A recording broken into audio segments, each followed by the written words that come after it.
Баршаңызға қайырлы күн, менің каналыма қош келдіңіздер.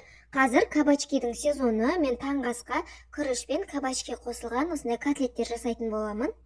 Дәмі енді сөз жоқ, керемет дәмді болып шығады екен. Маған дәмі қатты ұнады. Міндетті түрде жасап көріңіздер, сіздерге де ұнайды. Жасау жолы да оп-оңай, жылдам әрі тойымды. Видеоның соңына дейін менімен бірге болыңыздар.